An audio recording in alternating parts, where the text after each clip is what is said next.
taught to us in school and consistently rehashed in American media, the Civil War has to be one of the most devastating historic events to damn this country. The deaths of hundreds of thousands of Americans facing their fellow countrymen on the fields of battle dot the eastern United States, but none of the hundreds of battlefields are so infamous as to be known as the bloodiest battle in American history. All that blood and violence has seeped into the ground, leaving behind a stain of paranormal history in the hills and forests of Gettysburg, Pennsylvania.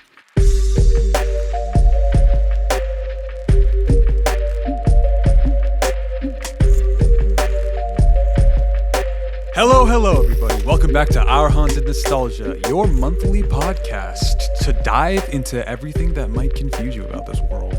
And what's confusing right now is the fact that we didn't show up last month, and we're going to apologize for that real quick. But we're going to make it up for you guys with hopefully the biggest investigation we've had so far. Isn't that right, Adam? Investigation sounds like we're going ghost hunting. Didn't you go ghost hunting, though? You have technically stories yes. from as this a kid. place. Yeah, I did. Today, we're actually getting... That's the kind of job experience we need. You have to start as I have 20 years experience. I started when I was 6. In fairness, I started when I was 8 with the History Channel as well. So I'm on 24 years experience or something like that right now. 20, I can't do math real quick. But that math is certainly wrong. Right? I just pulled 20 out my butt. That's how you know Elias was not 8. What is that, 20-some year? Yeah. 2012, I think? I don't know. I was 4? 37 years ago, 2012. But I'm sure all of us have dealt with probably relearning facts about the Civil War over and over and over again through our primary education. I don't know about you guys, but from elementary to high school, I think I probably learned about the Civil War at least 4 or 5 times in history class. Yeah, I had grandparents. Everybody's grandparents were into the Civil War. Okay. If you went to either of my grandpa's house, it would just be like Civil War nonstop memorabilia? Civil War books. Now I got to ask, is it Civil War memorabilia from... It's not memorabilia, it's books. Oh, okay. It's books about the Civil War. From the North or South? I mean, it was just like perspectives on it. No, I mean, we're in Pennsylvania, so I would hope. My grandparents loved the Civil War. Lots of flags with like the crosses, X on it. Yeah, I don't know. Stars. I thought weird. they were good. No. And this one weird windmill-shaped flag. I don't think it was Civil War related. The Civil War absolutely just kind of lives inside of it. Pretty much, I think every American's head rent free, in that it's one of the 2 major wars. I think you overestimate. I legitimately think it's World War II. Just walking around the street thinking about... Ulysses S. Grant was a mean son of a gun, but goddamn, I would follow him into battle. Exactly. The Confederates didn't have enough of a railway infrastructure to ever compete in this war. What were they thinking? Sir, this is a Starbucks. Hey, Elias, what'd you get up to last weekend? How's the water cooler treating you? All I've been thinking about is that damn General Grant. Shut up, Eddie.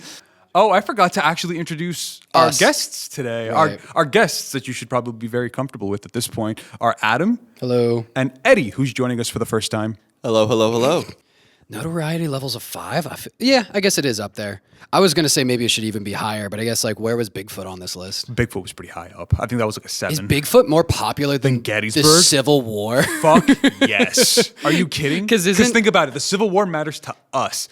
Bigfoot matters to like... Yeah, but to be fair, I don't know how many of your listeners are in fucking Treblanka. That's fair, but I'm thinking of this as a global paranormal agency. Yeah. Our Haunted Nostalgia HQ isn't centered anywhere. But since Gettysburg is allegedly one of the most haunted places on Earth, I feel like... It should be a little higher. Isn't it allegedly like the most... It's up there. It's consistently like obviously listed. Bigfoot's a lot more accessible to most people, but like Gettysburg is the ghost place. It's the ghost town. I'd probably say along... Not that kind of ghost town. Yeah, very fair. That's very true. 21-year-old Jenny Wade hummed quietly to herself in the downstairs kitchen of her sister's home. Her sister had just given birth a few days prior. At that moment, the hearth roared. Bread was baking and the scent wafted throughout the house. Though things seemed dangerous outside, surely your home has to be the one safe place in the city. Or at least that's what the civilians in 1863 hoped. And in Jenny's case, that hope faded in a singular instant. She may have been lucky enough to hear the splintering cracks as 2 pieces of wood broke when a Confederate musket ball burst through the doors and struck her in the back, piercing her heart, killing her instantly. Jenny, as it turned out, was the singular civilian casualty in the entirety of the Battle of Gettysburg. And to make matters worse for the unfortunate woman, because of the battle raging outside, she couldn't even be given a proper burial. Instead, buried in the front yard of her home for 6 months before she could be transferred to an actual cemetery plot. Jenny's story is an instance of just trying to go about your daily life when one of the bloodiest battles in all of American history is quite literally raging outside of your door, and you're just trying to live your life as a country is trying to form right in front of you. Life in the 19th century was one of rapid innovation and change in the wake of the agricultural revolution. Things were changing fast, and people were only just barely managing to keep up. Though people tried and struggled to keep up with an ever-changing era, the country ground to a halt the moment the Confederacy rose and met the Union in civil war over the right to own other human beings. So for 4 blood-stained years, Americans fought one another across the country in a never-ending battle of brother against brother.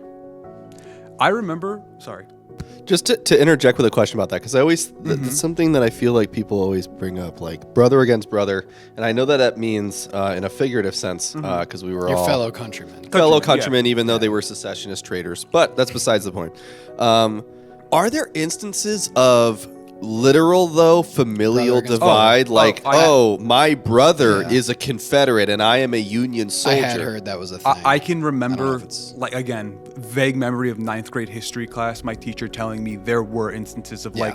2 brothers who grew up in New York. One stayed in New York and became like a business mogul, while the other went to the South and became an infrastructure man. A coastal elite. Yeah, well, but and then, the Civil War starts, and maybe Yeah. you're not figuratively shooting at each other. Right. But you're funding an effort in order that's going to negatively affect your brother. It also just makes for a fun story. So Yeah. I feel like I heard those apocryphal tales of brother and brother on the same battlefield. Who knows if it ever meeting actually and happened. crying when they realized But who they were standing across from. I do think one important note is that a lot of people lose the fact that America was still barely a country at that time.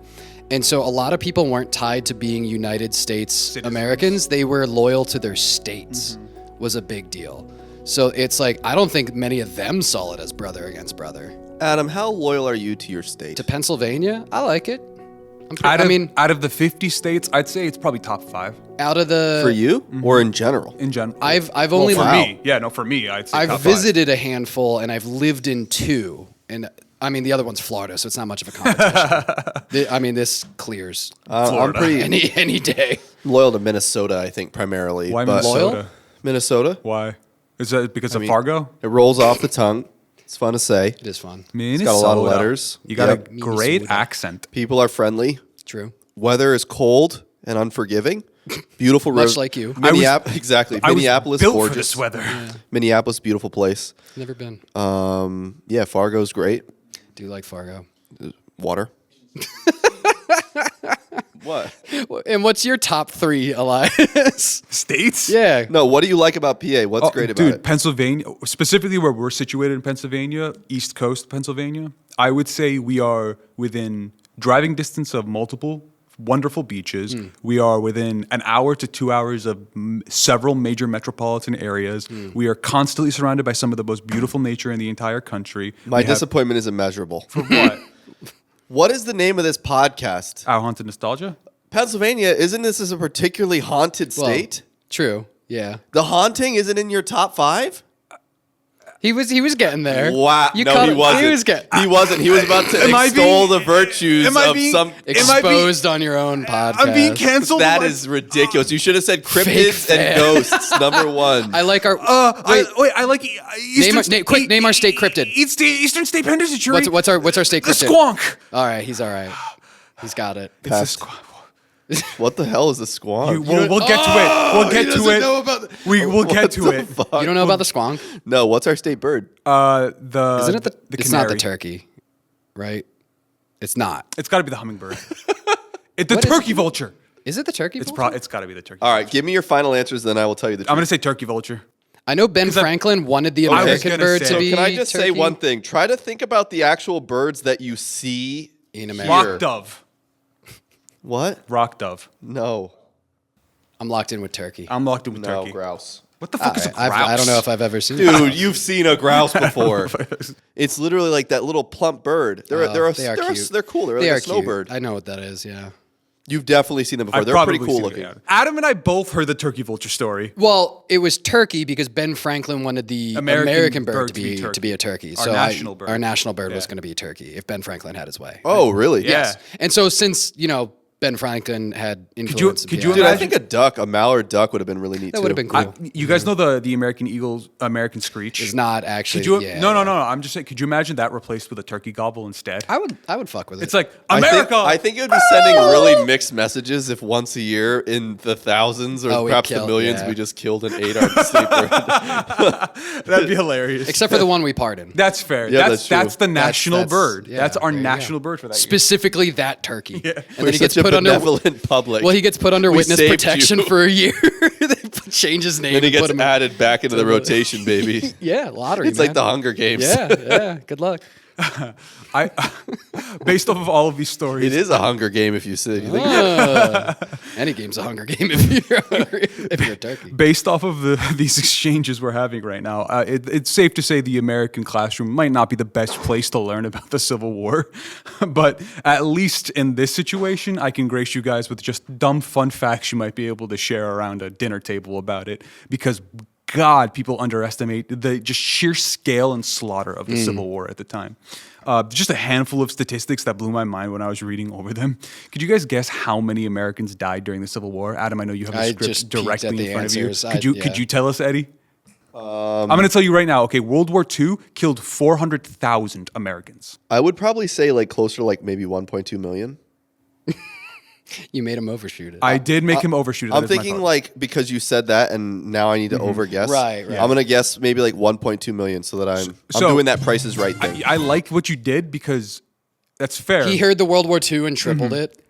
But if you divide that in half, you actually have the correct answer with 600,000. Wow. Dude, so you to put it into perspective, which is still 200,000 more than World War II. That is still a big deal. But to put that into perspective, Dude, 600,000 is insane. I can't even fathom how many human lives. World War I and II did not equal the tragedy of the Civil War in American lives. Well, the thing about it too is it's free real estate for the death toll. Oh yeah, it's both. Because guess what? Every I death shoot is you, an you shoot me. Boom, that's 2 kills. Right.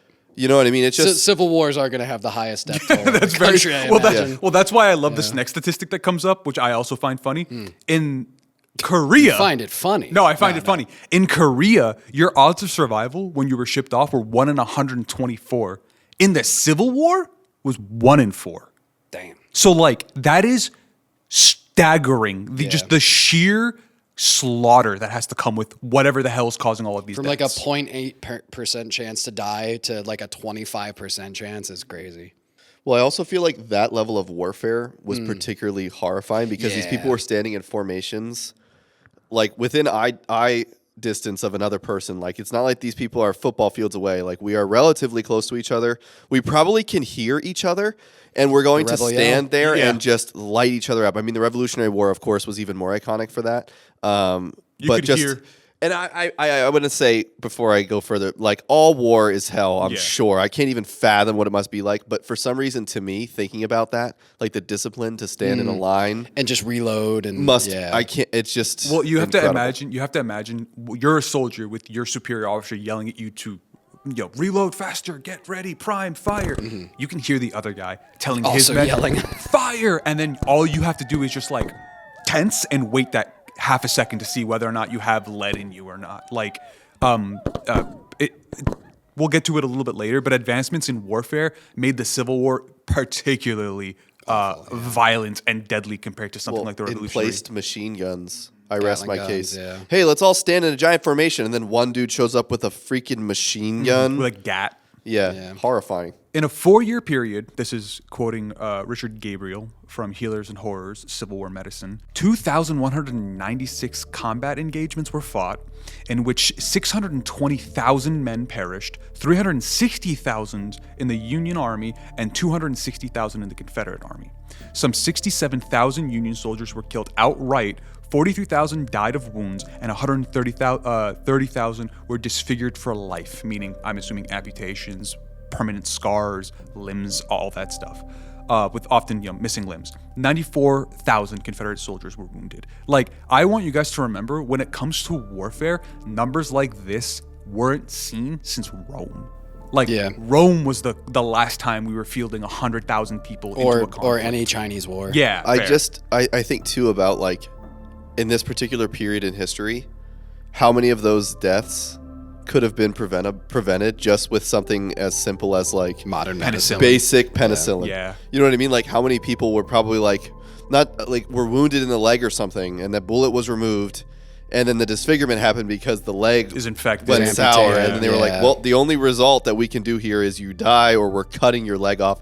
Whereas now, and then we'll cut your leg off and you could still die very exactly. recently. And the thing is, now it's so strange, like, we take for granted a little bit sometimes, like, how Antibiotics. easy it is to just be like, oh yeah, like, I have this infection and I'm going to not have to worry about it at all. Whereas, like, before, that would be a horrifying discovery. Like, oh my God, my arm is, like, red and hot and it shouldn't be. Holy shit, I might die from this. Or is a scary thought. When you I mean, if you want to put it that way, to put in perspective, like, dying in childbirth was an incredibly real thing that can still happen, by the way. And also, giving birth is arguably harder than being a soldier, let's be honest. So let's Well, it's 9 months of constant struggle of being a soldier. Yeah. Dude, to be brutally honest with you, like, is that might be one of the most physically demanding, harrowing things ever. Because just the thought of your organs being displaced. Imagine having no fucking medical knowledge at all, and You you're just like, my insides are literally falling out of me. Well, and there's a living creature crawling out of me. But before we could think, that was just biology. Imagine being a pregnant soldier. That doesn't happen. In some parts of the world. I thought you were talking about. Excuse me, I'm sir. saying in the history of ever, it's probably you're probably right. They're probably, I don't know. Yeah, you're right. Israel I thought you were saying, like, in the Battle of Gettysburg, there was also, like, we were just fielding our pregnant wives. Pregnant women that were. Yeah, it's like the Sacred Band of Thebes. Nobody fights harder than a mom. I guess. So who are we sending into battle? Why do you think there were 600,000 dead? Because they counted twice every time one of them died. That's so funny. It doubled the tolls. It was insane, dude. You brought up every single one of those unborn children were honored with a Purple Heart. Counted as a life. You brought up the failure rate of surgeries, and that's actually a statistic that we kind of have a read on with the amputees. Mm-hmm, well, not even with just period. 26% of primary surgeries resulting in a fatality. Mm-hmm. If you had a surgery after your primary one, so a secondary, tertiary surgery, the number jumped up to 50. Like, every single instance of you receiving medical treatment resulted in your life potentially ending. Fucking coin flip. Yeah, and that's not saying they shouldn't have been getting the medical treatment. Like, shitty tourniquets and bad bone saws aside, bad technology and skills and better than literally bleeding out and dying of infection. I assume. But we do get kind of a glimpse into what it was like living the day-to-day life of a Civil War soldier, because, as we'll get to, Civil War soldiers were notorious letter writers, because what else were you going to do in 1860 sitting in the middle of a forest? They were also probably surprisingly eloquent, you know, and like. Well, I'm going to be reading a letter later that you guys are going to be like, this is written by a guy in 1860. What? Well, yeah, I'm excited for those. There could be, honestly, that could be a whole subsection of this episode, is just like, let's read 5 or 6 letters, and that would probably be riveting. Honestly, I have the one, but I think you'll like all of the anecdotes and. And you said is this authentic, or did you just use ChatGPT for this? No, this is definitely authentic. Okay, cool. ChatGPT. Has that happened before? Pretend you're a Union soldier directly after the Battle of Gettysburg. Write to your wife about the Make horrors this of a war. happy letter. My dearest Meredith, after my fellow soldiers gave birth, I'm the only one on the front lines. We were overrun until Susan had another child.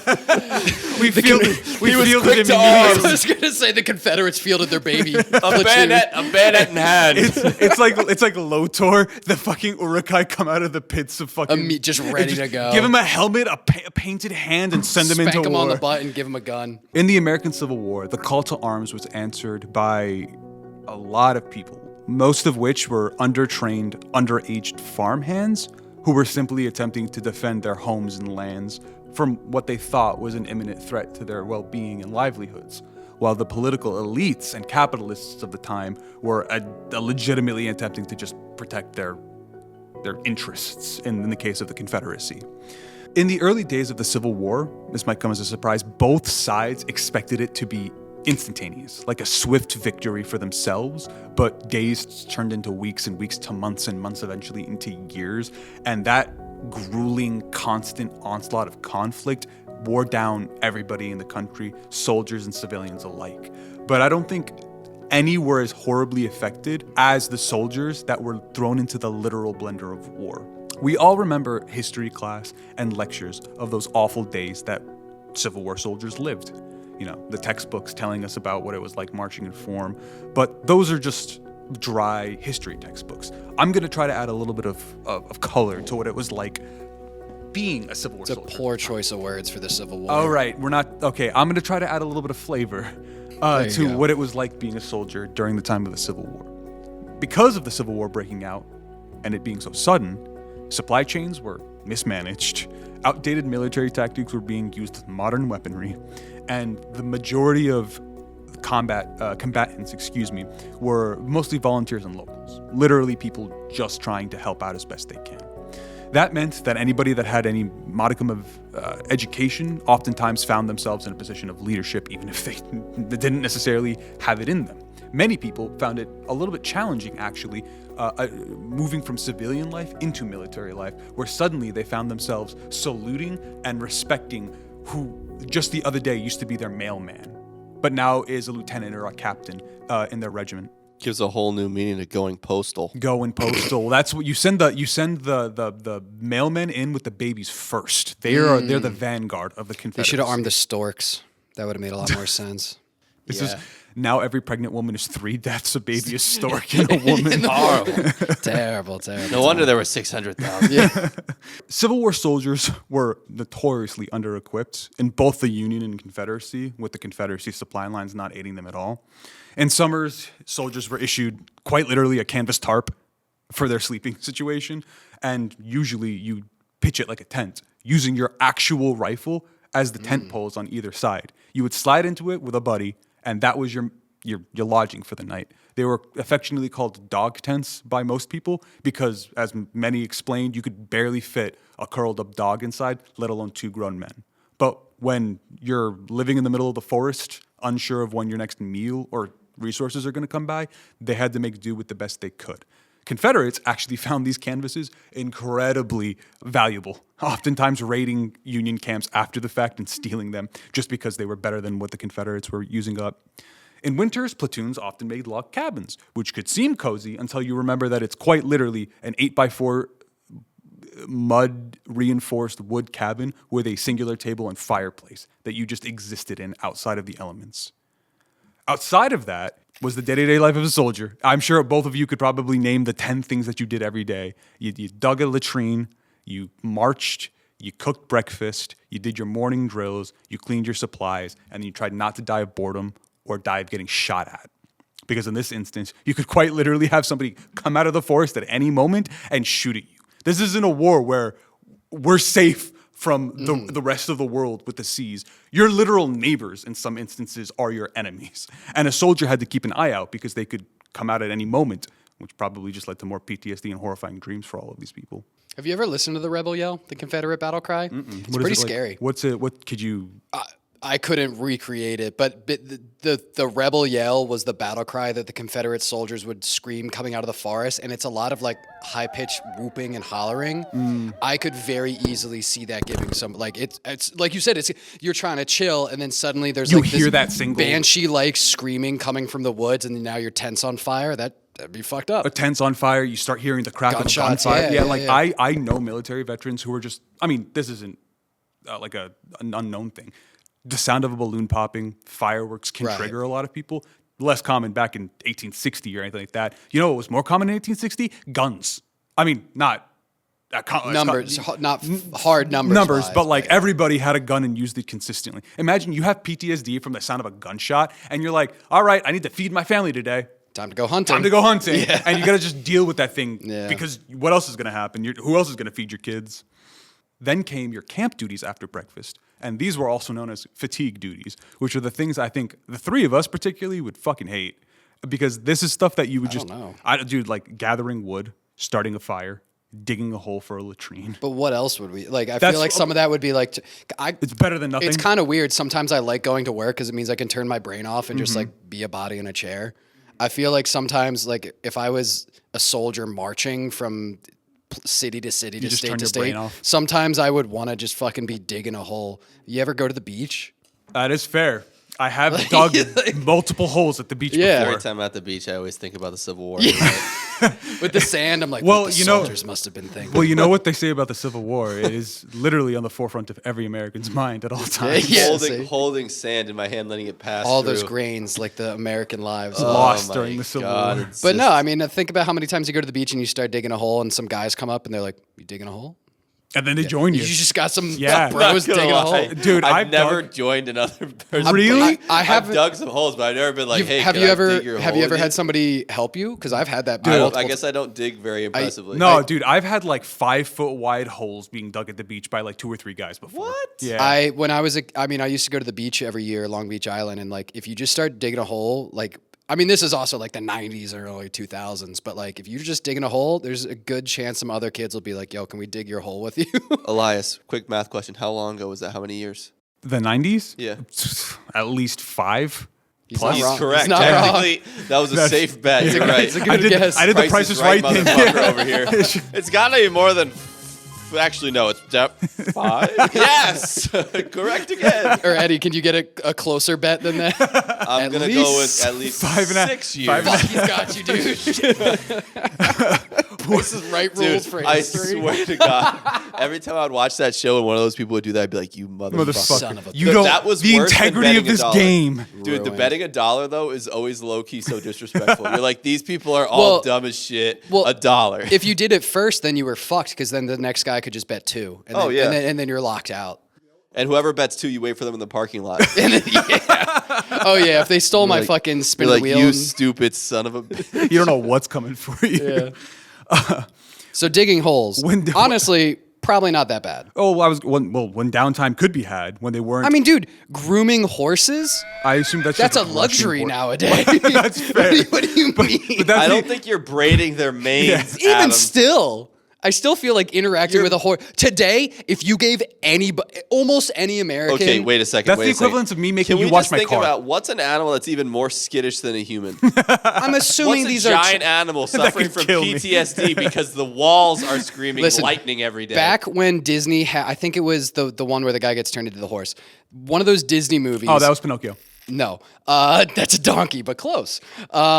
Shrek. My local movie theaters had... Brother Bear. Also, yeah, similar. The next one, Treasure Planet. No, shut up. Anyway, they had local my local AMC had just a guy with a horse in the parking lot. Like, you want to ride? What the fuck is this promotion? I don't. That's I that's think he might have incredible. just been a pedophile. I would love, dude. Adam, I think he was just a homosexual pedophile trying to molest children. Dude, okay, if a pedophile tried to It's lure like, I'm children, Woody. Come join me on my life. You want my pony? if a pedophile tried to lure children with a horse instead of a white van, they'd probably it'd It's probably much, work it's a much lot more more often. expensive van. But Yeah. airplane. He's like, you like my assless chaps? I'm a cowboy. That's why I'm wearing these. Reach for the sky. I know you're not braiding the horse's hair, but I still feel like, I mean, if I just shot like another American last week, I'd probably find some type of relief in All like right. just combing existing a horse. existing in peace with an animal. Yeah. What the heck? Well, it's like weird. Do you have a cat? Do you enjoy petting your cat? It's like dog therapy. Okay. Thank you. You can't make the equivocation of I'm literally walking away from one of the bloodiest battles of all time. You know what really made me feel a lot better? Giving some chest rubs to my kid. What? Come Yes! on, dude. Are you fucking kidding me? I'm covered in blood. Eddie? My cat, mind you, was on the battlefield with me. So my cat's Oh, yeah, clawing the your shit cat out has of me the whole PTSD. fucking time. My cat's like, could you fuck off? I can't be around gunshots anymore. Thanks. How am I At going to least hunt I these can mice? brush this horsey who needs it. But you're Eddie. You're the exact person that therapists hate because they're like you're not working. Have you with tried me calming here. down? Yeah, No. it's like we're trying animal therapy. You're literally just shit talking the animals. Just touch the fucking dog. Yeah, what did that horsey ever do? All right, whatever you guys say. It would be amazing to play My Little Pony on the middle of a fucking Gettysburg battlefield. Good for you guys. This is fatigue duties I'm talking about. Dude, you know what my fatigue duty would be? Taking a shit. Staring into the fucking sun. Just crying. I don't know. That's not beneficial to the.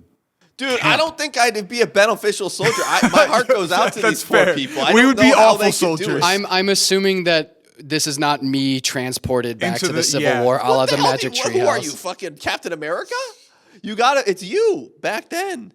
But I'm saying, was I? Do I have the sensibilities? Is it Adam from 2025 now shows up at the Gettysburg Battle, or is this Adam who was born in the 1840s and now has been conscripted? Both. That doesn't Those are work. wildly different scenarios. I think you just don't like horses. I think we're just going to continue. Why are Okay. you calling them horsies? Because they're horses. When downtime All could be horses are had, soldiers would write letters home, read, play cards, toss, and fit horseshoes. Apparently, fitting horseshoes was also considered a downtime activity. And even some team sports. I found this out while researching this. Apparently, as far as I can tell, this is some of the earliest examples of American baseball starting to form. Oh, shit. And the actual rules of it were passed around via pamphlets. Like they were printed out and then just like spread across the country so people could start playing this strange new game and seeing how they like it. And it quickly became what it would become America's pastime, but even then was considered a wildly popular sport for the time. And the beginnings of American football actually began at this time, except based off of the way it's described, it was more like the scrum of rugby, where it was just like a pile of people constantly fighting not fighting, but like on top of one another until one of them eventually scored. It was apparently one of the main reasons broken noses were had in camps and sent to the medics. Let's just think about the horse in the situation. The horse is coming fresh off a battle. You put him in. And You then put him on one my team team football. of that battle, after cutting the limbs off of some of their compatriots who promptly die, decide let's let off some steam. We're gonna swing a bat at a ball, and then after that, we're gonna get engaged in a group wrestling match. That and sounds beat the awesome, shit I'm out not of gonna each lie. other. Oh wait, it's coming over to pet me. Dear God, I need to get away. I'm just saying. Okay, so what would you rather do after experiencing the bloodiest battle? In I would American say, history? why don't we play some Uno?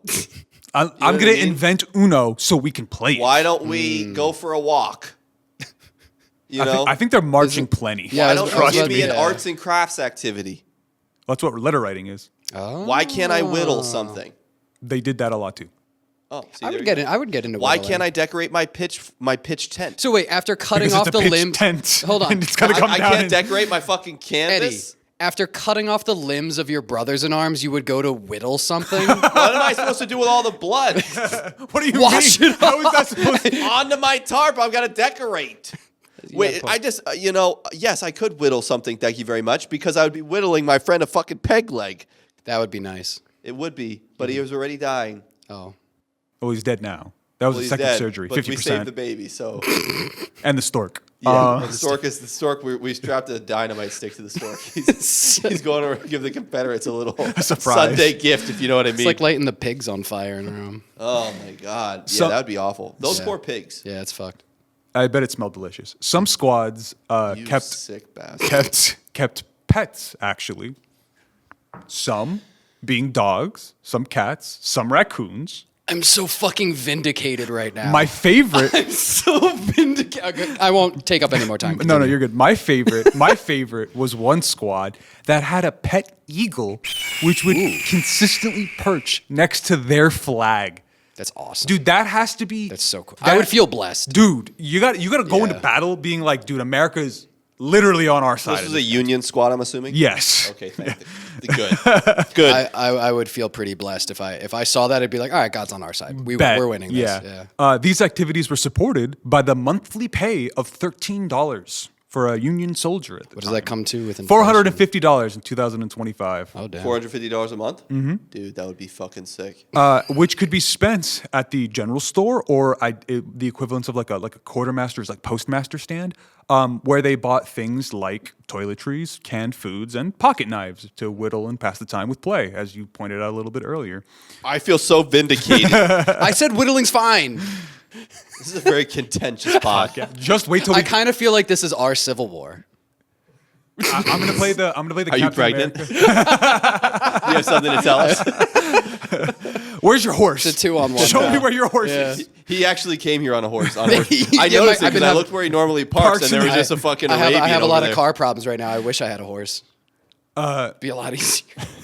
Civilians often had it. Less maintenance. feeding and caring for a living animal. Way easier than replacing my car. I'll tell you what, sometimes cars can be a pain in the keister. Oh, dude. I know. Would it happen if it was a horse? You just Those replace things work forever. Yeah, until it breaks a leg. They're immortal. Well, you're thinking of a unicorn, but yes. Civilians. I've always been preferential to a Pegasi. Dude, Pegasus is way more cool. Yeah, well, Way I've been cooler. waiting for that episode on the pod. Do you want to cover Pegasus? I have to find Yeah, that would be a good stories. one. The difficulty with I guess, well, I mean, it would be more like myths. at yeah, that but no, point. but the difficulty ends up being like, how much could we really talk about Pegasus?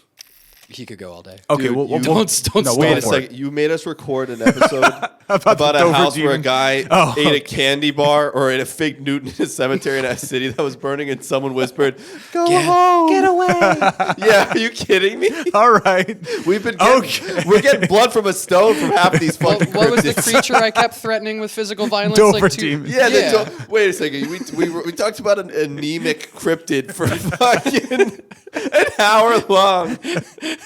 But Pegasus. What's there to talk That's about? a bridge too far. A fucking eagle-winged, beautiful horse. God forbid. Yeah, let's I stick love to, how he's like, that's too far. let's stick to the cool cryptids like the squonk and the Dover Exactly. demon. We don't want to get too far out there. We're just going to talk about a local road in our town. Oh yeah, Are you fucking kidding me? that was maybe had albinos living nearby. We're going to do a Pegasus episode, folks. Stay tuned. It's actually going to be next week. I'm going to find out a northeastern Pegasus story. Exactly.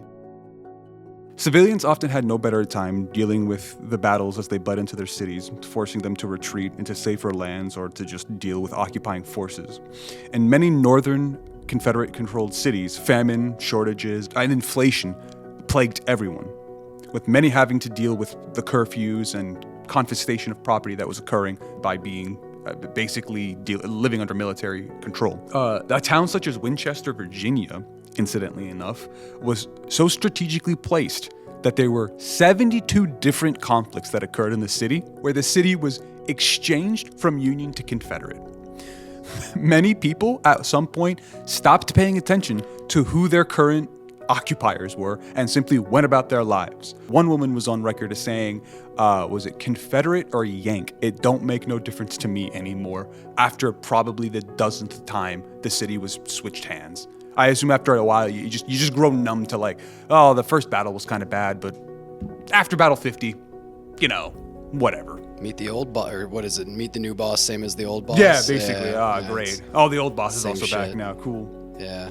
And as we pointed out earlier, the weaponry and medicine of this time period were at odds with one another. Just as the Civil War began, what we would consider modern military weaponry started clashing with outmoded battlefield tactics. The lineups that you guys were talking about quickly became a detriment to military forces when rifles stopped shooting, a couple dozen yards and started shooting hundreds of yards.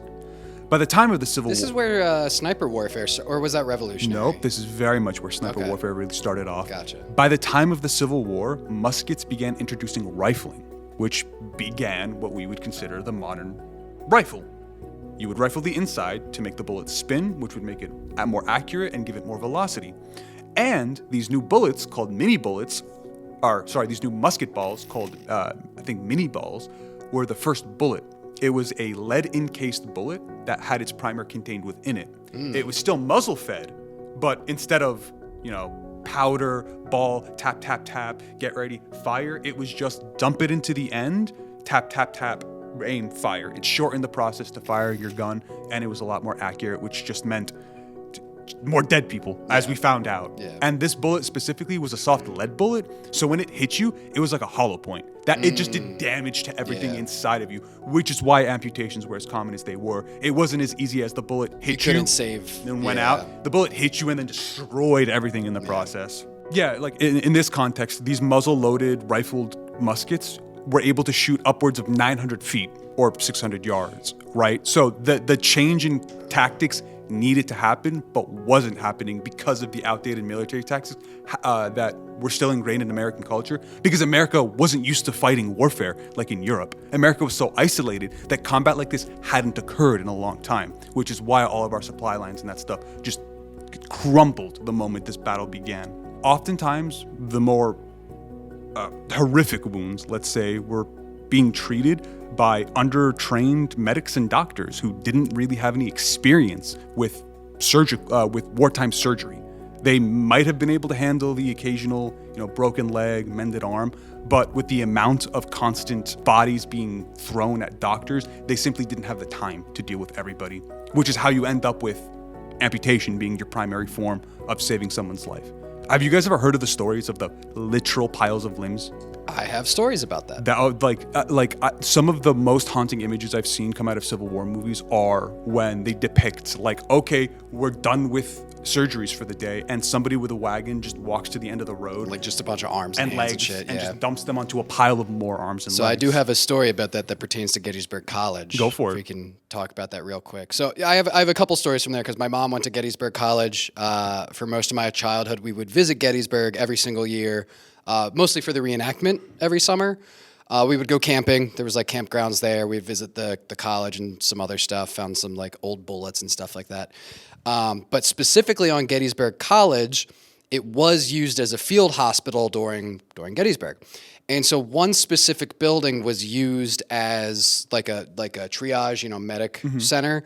And they would take all the amputated limbs and just throw them out the window to what would later become the campus's quad.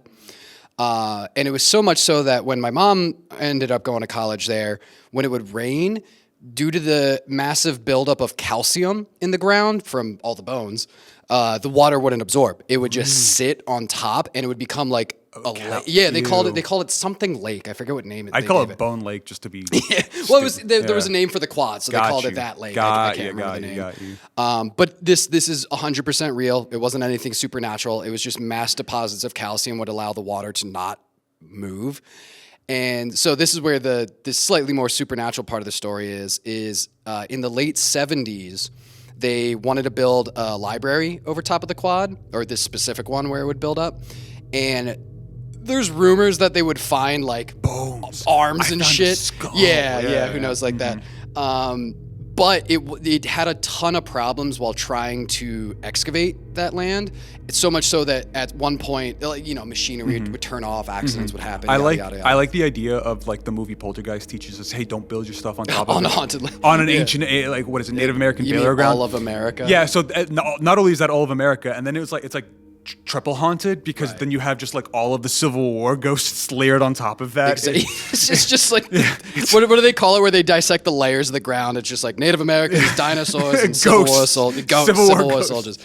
Because you got to imagine they build that library on top of the old Civil War burial ground, and it's sometimes we see the specter of Robert E. Lee screaming in the corner, but don't pay him any mind. Yeah, honestly, stuff that's a ton of the colleges would say stuff like that, but so they had to bring in priests to they actually brought in priests because the construction guys refused to build it because they just said fuck it, it's way too haunted. I've unironically heard stories of laborers just being there were so many accidents. This is making everybody uncomfortable. We don't want to continue. Yeah, and so they brought in priests to consecrate the ground, and that. I mean, the library is there now, so cool. something worked. But now, obviously, the library is super haunted. But in the circumstances of Civil War hospitals, or honestly in any interaction with the Civil War, you usually had bodies on bodies on bodies. And in the context of a hospital, disease ended up being one of the primary reasons why people suffered. With crowded conditions of camps and battlefields and hospitals, diseases ran rampant. And you have to remember, the people who were fighting this are, again, used to be isolated farmhands living in their own rural communities. Most of these people hadn't built up the immunity to very normal diseases that we would have through childhood. So they're coming into a context where they're now dealing with stuff like measles and chickenpox and smallpox. Stuff they would have been,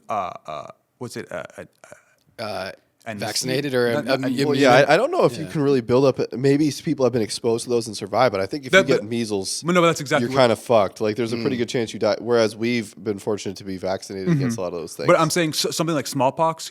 If you had it as a child and survived it, you now don't have to worry about it. In the context of the Civil War, this is the place you don't want to get something like smallpox. Right. You're already missing an arm in a shitty hospital, and now you've contracted smallpox just because the guy 4 beds over to you has been coughing nonstop for a week straight, and now you have to deal with that. And I'm just going to run down a list of like all of the awful diseases that were listed as things that soldiers consistently dealt with. And you guys can read some of the descriptions and reasons why they occur. You probably already know a couple of them. You've got yellow fever, malaria, smallpox, diarrheal diseases. I think it's pronounced diarrheal. Diarrheal diseases. I've never heard of it used that way, but I think that's how it is. These are just like infectious diseases caused by like pathogens, which is like mostly have to deal with your stomach and Having stools. diarrhea. Yeah. Then there's measles, mumps, diphtheria. I don't know what that one is. Dysentery, typhoid fever, pneumonia, tuberculosis. All of these things were something that like you realistically had to worry about when you were being medically treated. Yeah, I think that's the furthest thing you want to have to think about when you're already basically at death's door. And it showed in the statistics that we have for the Civil War, where I think somebody pointed out, or somebody said, for every 3 deaths to conflict, you had 5 to disease. Damn. Now, I don't know if that statistic means like that person was shot by a bullet and then got smallpox and then died from smallpox, so the smallpox killed him. Oh yeah, just like how many like contracted the I'm disease. assuming being in the hospital was a significantly worse place to be. I Regardless just feel of like why. that's what another thing that makes this so scary and damning, though. It's like you might have been wounded in a yeah. way that didn't feel like you were shot in like the lower part of your arm. That also is potentially Survivable. as death sentence, like as well. Yeah, in many cases, perhaps you would have survived, but in the Civil War, for example, Dead. like Yeah. that's your likelihood of surviving that, even though it wasn't a vital area that was shot, is still kind of Well, even if tremendously you bad. survived the surgery in your own wound, now you're in disease central. Exactly. Which also, by the way, I'm pretty sure with typhoid fever, it reminded me, I think, isn't Typhoid Mary like one of the first documented cases of asymptomatic carriers? That's like what revolutionized our knowledge of how that worked. You guys know Typhoid Mary, right? I haven't heard of this, no. No? You guys never learned about Typhoid Mary? No. It was a big deal in, I think, New York in the early I think it was like 1901. So still a while Long after time, this. yeah. I can't believe you guys never heard of her. She was like, it was kind of like Bloody Mary, like a mythological figure, but no, she was a real person. She was an Irish immigrant that was working as like a maid, like a cook and like cleaning services in like New York buildings. And they found her because like places where she helped, people would catch typhoid, and then they tried to lock her up because she was effectively killing people, even though she was completely, it wasn't on purpose. She wasn't malicious. She just had typhoid. Sorry, this is a slight segue, but that reminds me of like a paranormal story actually, where it's more relatively recent, but it's the story of somebody called the Toxic Woman who came into a hospital just generally feeling ill. And the doctors like started running tests to figure out what was wrong with her. And they're like, we can't figure out what's wrong with you, but your body's going nuts. You're like running 105-degree fever. Your sweat is like what we would describe as acidic. It's like starting to eat through your clothes and the rubber of our gloves and stuff like that. Nurses and doctors who interact with you or enter your room leave feeling sicker than they are and collapsing. They just like people still don't know what she was apparently. But we'll. Right. If we cover that one, I mean, either way, just to wrap up Typhoid Mary, because again, she's a real person. Thing, yeah.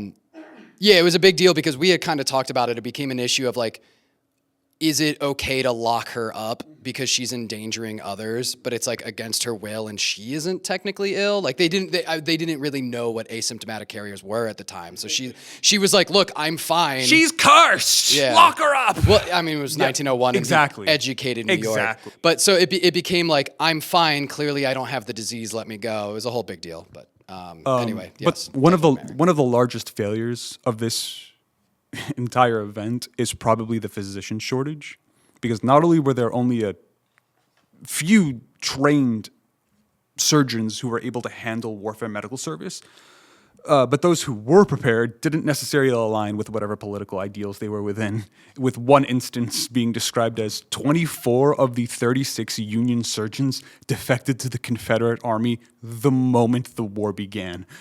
Imagine a third of your medical corps just go, 2/3, of your medical corps just going like, peace, we're joining the Nazis. Why did they do that? They just aligned with the Confederates. They just said, no, we don't want to be part of the Union. Maybe they were from there. That's exactly what it is. It's like we said, brother against brother. These are probably people who grew up in, Tennessee, North, or or not traitors. yeah, like in Georgia, and Well, see, they didn't see it that way. They saw it as fighting returning for home. their state, which Yeah. was their home. they're wrong, and they were Their traitors. state was but- dog shit. Yeah. Suck my balls, Confederacy. With shortages in staff and supplies, the wounded and dying often waited for days to get treatment. And what treatment they did get was often haphazardly administered, with doctors and surgeons walking right past critically injured patients to see to those who had better odds of survival. So again, the context is you've just been shot. You've been laying on this fucking bed for maybe an hour at this point, waiting for somebody to come up to you. A doctor walks up, looks at your injury, and just goes, not worth it, and goes to another guy that he thinks he could actually save. That's got, again, horrifying, and another reason why the death count just kept soaring in this context.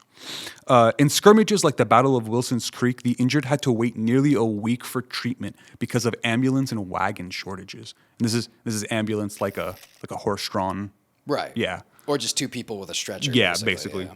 One thing, terrible battlefield, beautifully kept horses, expertly groomed every day. You're welcome. It's like the Kentucky Derby out there. It's like a balancing act. Like the more PTSD, the better groomed the horses are.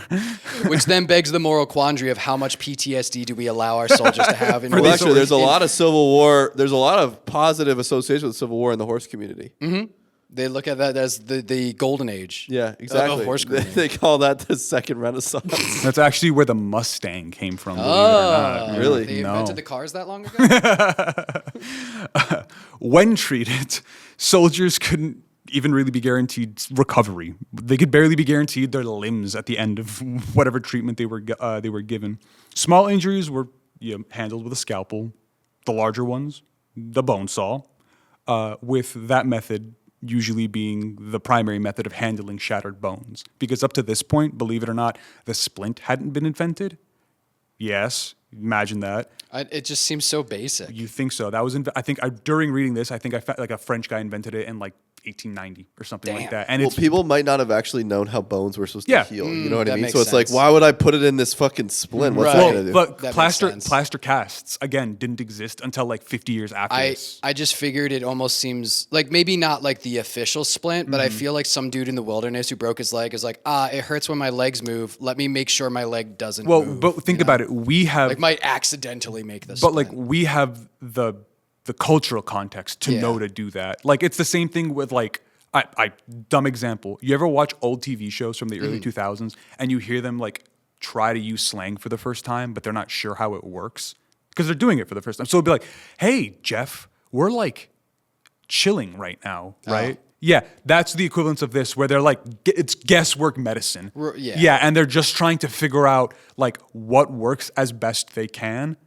just trial and erroring it and seeing what sticks. In the context of slang, chillin' and yo made it all these decades. In the context of medicine, you ever bite the side of your mouth? What was that? Yeah. You ever bite the side of your mouth when you were asleep? Yeah. Oh. And you have like a little wound on your mouth? Yeah. And it would just heal, but you keep freaking rubbing your tongue against it for no goddamn reason, just like they say in Fight Club. Oh. Imagine that, but at the leg level. Like you're like, damn, every time I move my leg, it hurts. And you get so annoyed. You're like, you're so annoyed. You're like, I'm just going to cut this fucker off. Yeah.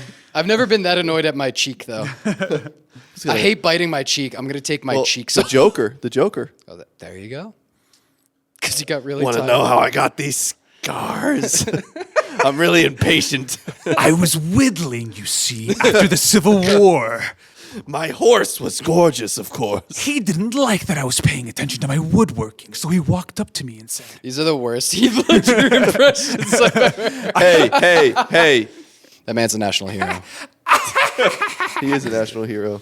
That was a fantastic movie. The Dark Knight? It was good. a solid 7 out of 10. No, I think it's more than that, but okay. I'm a Knight's Tale fan. A Knight's Tale? He's phenomenal. I didn't really know. He didn't play the Joker in A Knight's Tale. No. He played a jousting knight. Yes.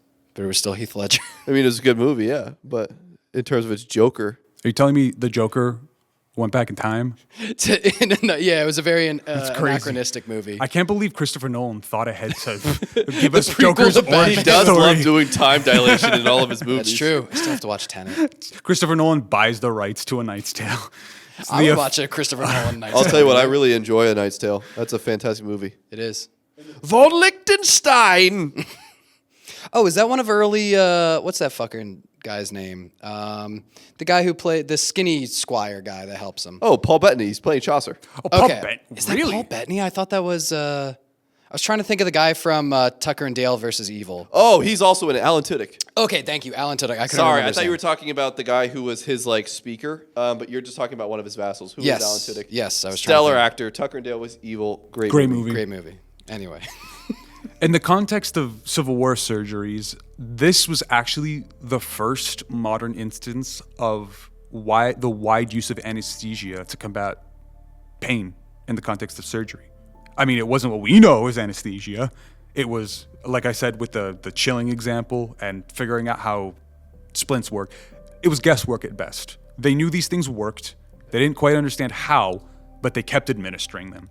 And here are some fun drug facts from the Civil War, because again, they blew my fucking mind when I read them.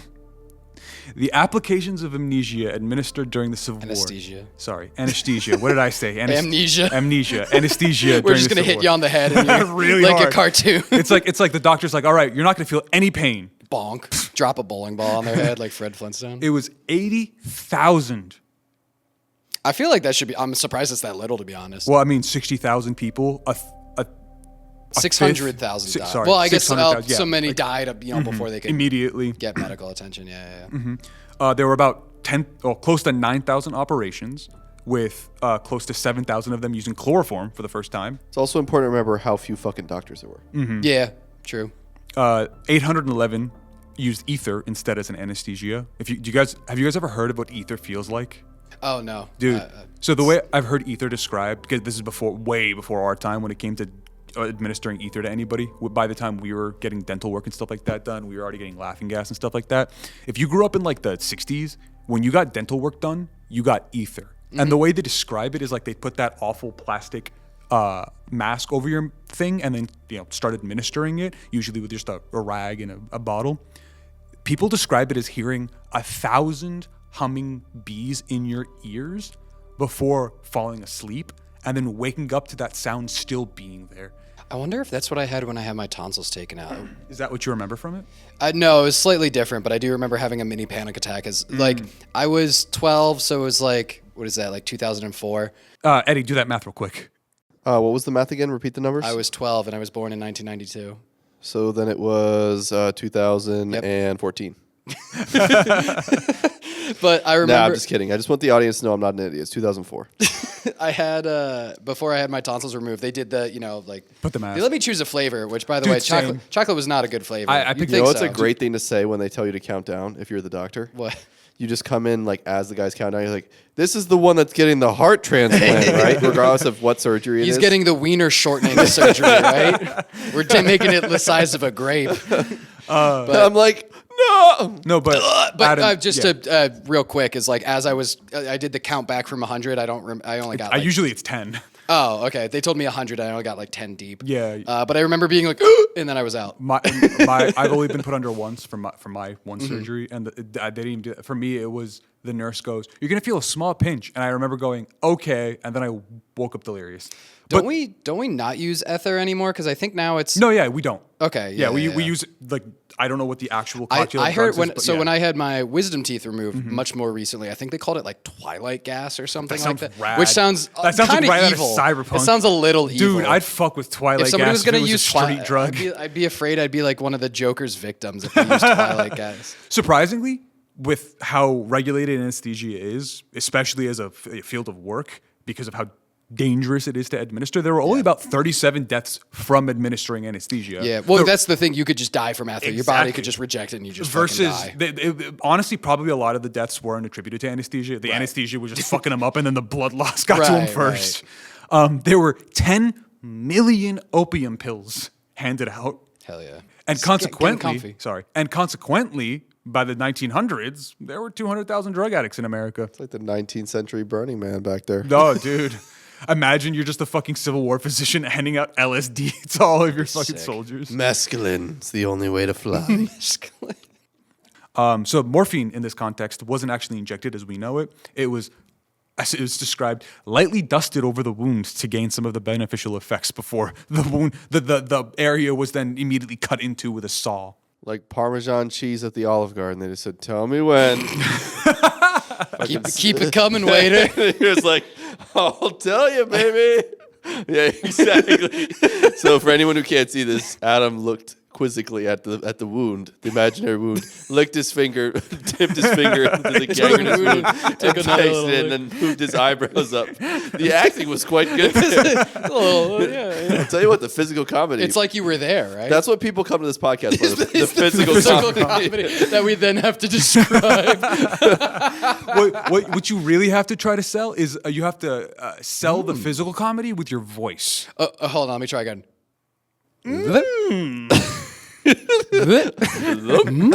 don't know what Wait, let me help with this. It's like what is it? Can you tell I'm getting French braids? You got to do the morphine dusting noise. Well, I'm pretending to be a horse getting his hair did. Oh, okay. I'm gonna quick run to the bathroom and I play that bongo sound effect from like Scooby Doo. The Scooby Doo running in place noise. Yeah. Oh, that's a good one. Oh, a little ASMR. It's like, hello. Next week, folks, LeVar Burton joins us. Wait, who's the guy from Police Academy? That's not LeVar Burton. Oh, Michael dude. Winslow? Michael Winslow is joining us next week. I knew the reference you were going for. LeVar Burton. Of Reading Rainbow fame. He's going to read us a story about the Pegasi. Yeah, thank you for that correction. Someone's going to be leading this like, why the fuck would they have the guy from Star Trek? Why are you going to have the blind guy from Star Trek? That shit would be fucking gas. This is a quote again from Richard Gabriel. He really dove into the horrors of medicine during this time period. This is actually a surprising twist from what you would expect. Shortages of vital medical supplies plagued the South until the end of the war, including shortages of something called quinine and anesthetics. Paradoxically, quinine. Thank you. Do you know what quinine is? Yeah, it's just like another one of these fucked up, like, we're giving people laudanum, we're giving people more. We're just giving them stuff to make them forget. We're going to see what happens. People are like, you knock out when we give you this shit, fuck it. It works pretty well. Paradoxically, these shortages sometimes produced beneficial, if not unexpected, effects. It had been a common practice on both sides of the war to cleanse wounds using a sea sponge kept in buckets of water next to the operating table. Squeezed in dirty water and used repeatedly, these sponges often became major sources of infection transmission. The shortages of sponges in the South was a result of blockades from the Union, forcing Confederate soldiers to use cotton rags instead. Since the rags could only be used once, disease transmission was reduced considerably. This is Elias speaking now, the lack of supplies meant that the rags needed to be washed, boiled, and then ironed, and the horsehair that they used to use because of their low medical supplies for sutures had to be boiled for use, which meant that both of these were inadvertently sterilized. They didn't know what germ theory was, but happened into a beneficial result of it just by using common sense in this context. Why didn't they clean the sponges? Why didn't they replace the water? It God, said sea sponges is that what old school sponges were straight up just sea creatures? I'm imagining those old, if you're imagining like the big, slightly brown, fuzzy ones. You know what SpongeBob mom is in SpongeBob? Yeah, I think she's an actual exactly. sea sponge versus SpongeBob, like the household I've kitchen seen sponge. some like real sea sponges, and they don't look like what we think a sponge looks like. Some of them look like weird eel things. I'm imagining the sea sponges that they're talking about. SpongeBob's parents look like. Okay, I love that you can tell we're fucking millennials because like SpongeBob. I don't know. It's kind of like making a Simpsons reference. It's been on for like 30 fucking years. That's fair. And this is just a quick fun fact. It turns out fucking Thomas Stonewall Jackson was the reason the first Geneva Conventions listed medical personnel as non-combatants. That was first proposed during the Civil War, and both the Confederates and Union obliged and actually did medical exchanges, and they kept their medics alive. They kept their soldiers alive. Don't shoot a medic. Save your guy. I'll save your guy. And we'll trade them. And it worked out beneficial. And again, it went into the first Geneva Convention. So it was a good idea at the very least. These horrifying conditions in and outside of battle, and while injured, plagued every man that went to war on either side, with stories of many mentioning how even years after conflicts, they could load their weapons at the speed drilled into them. And many recalled moments of humanity seen in the surgery room, like when a man kissed and bid farewell to his recently amputated arm before laying it atop the pile of limbs beside him. July 19th, 1863. Dear wife, not having heard from you in a great while, I did not know but what you would like to hear, whether I am dead or alive. I'm enjoying good health at present. We've had an awful march and a terrible battle. A great many of our boys were killed or wounded, but I escaped without a scratch. It's a miracle that we were not all killed or wounded. We were in the thickest of the fight, making a charge on the Rebs at a half a mile through a fire of grape and canister. Our regiment lost 100 men in 10 minutes. Our company lost 8, and 14 were wounded. Stephen Hunt was wounded in the hip. We've not seen him since he fell. Stephen was a good soldier, full of his fun. We miss him. This has been the hardest campaign the Army of the Potomac ever had. The second in the afternoon was the bloodiest part of the battle. At 2 p.m., they opened on us with over 100 cannon. We lay flat on our faces for 2 hours. The air was filled with shell bursting in every direction. The battery that lay in front of us had 55 horses and 80 men killed. That night and the next day, the rebels retreated, leaving their dead and wounded on the field. I went over the field, such a sight I'd never wish to see again. Every conceivable wound that can be thought of was there. There were so many wounded that it was impossible to attend to all of them, some of them laying 48 hours in a drenching rain. It's beyond the power of me to describe a battlefield. Letter from Haynes, Calvin A., 125th New York Infantry, Company Easy. That is the context of battle in the Civil War, where you didn't just find yourself in a firefight. You oftentimes found yourself pinned in a pitched days-long battle, like in Gettysburg, lasting 3 days, or I forgot the Winchester city, which was in a constant state of upheaval and change. The civilians might not have found it, but the consistent flow of dead soldiers in the city probably did. 2 hours in a battlefield, not knowing what happened to your friends, only being able to hear from your wife and family through letters, nonetheless. At least now, if Adam joins the military and disappears into the Ukraine war, I can text him every once in a while. Imagine if I had to wait for a letter to get here. Yeah. I would stop being Adam's friend, probably. He'd disappear for 5 years and then come know back. where the fuck I was. Yeah. But you know what his prose reminds me of? It reminds me a lot of Old Man in the Sea. Who wrote that? Did you ever see Midnight in Paris with Owen Wilson? And he's with the famous writers. Johnny Got His Gun. What the fuck is his name? Steven Tyler Aerosmith. No. I keep wanting to say Kurt Vonnegut, but it's not him. It's not Charles Bukowski. I'm going to look it up real quick. Are you talking about the director, that classic director? No. That did Midnight in Paris? Directed it? No, not Woody Allen. Okay. Is it LeVar Burton? You should know. Ernest Hemingway. I feel like both Never of us heard of him. I feel like the two English majors should have been I was able about to pick say, that how the up. fuck did you guys leave me floundering on this one? Eddie didn't study English. You didn't ever? I'm a botanist by trade. Oh, I forgot. That's right. It's the Yeah, he knows more about plants. and pregnant women. Yeah. I can name 5 flowers pregnant right now. plants. Name 5 pregnant women. 5 pregnant women? Susan, Mary, Charlie. You fucked up naming Mary. It was Immaculate Conception. She was She's also still pregnant. That's true. She was How dare also you. covered in typhoid for some reason. But either way, Ernest Hemingway wrote his stories in a very similar Style. I ate one too many brownies. the confections that we get for showing up. That's why we're the guests The here. craft services today. Despite being on every single episode of the podcast, we're still referred to as guests just so Elias keeps feeding us.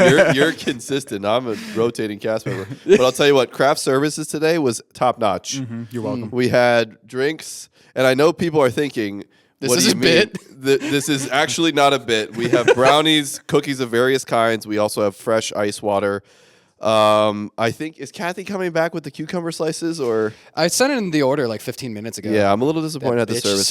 is so slow. She's at the front. Ever since she got pregnant. She's Well, probably she- on the battlefield right now. Okay, she's behind her desk. You can't talk about a receptionist like that at our Haunted Nostalgia HQ, dude. In this Yeah. office we rent. Office? What are you talking about? Don't give away that secret. We're currently in a unmarked moving we have vehicle. a receptionist for your house. We come over to your house to record, No. and there's just a woman at the front desk. Sausage? May I interest you in some chocolate covered almonds? And I'd be like, fuck yeah, dark chocolate, let's go. Well, on that 10 out of 10 joke, we're actually going to end our discussion on the Civil War at the very least. But listen here, because this is our first ever 2-part episode, ladies and gentlemen. Right now, you heard about the horrors of the Civil War, but that's all the living people. What about the dead people that we want to learn about? I mean, they're all dead at this point. Yeah, but I'm talking about the dead people that died during the Civil War. When Abraham Lincoln became the immortal man. Invincible. You don't know that. If you like this episode, be sure to give it a like and subscribe. Give us a 5-star rating on Spotify.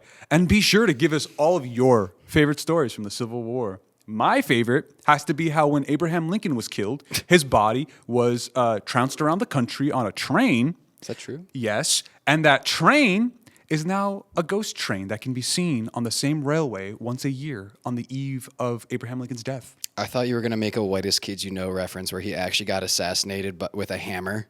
You ever see that episode? I've never watched the Whitest Kids You Know. He's a really bad audience member at the theater, and just kill him.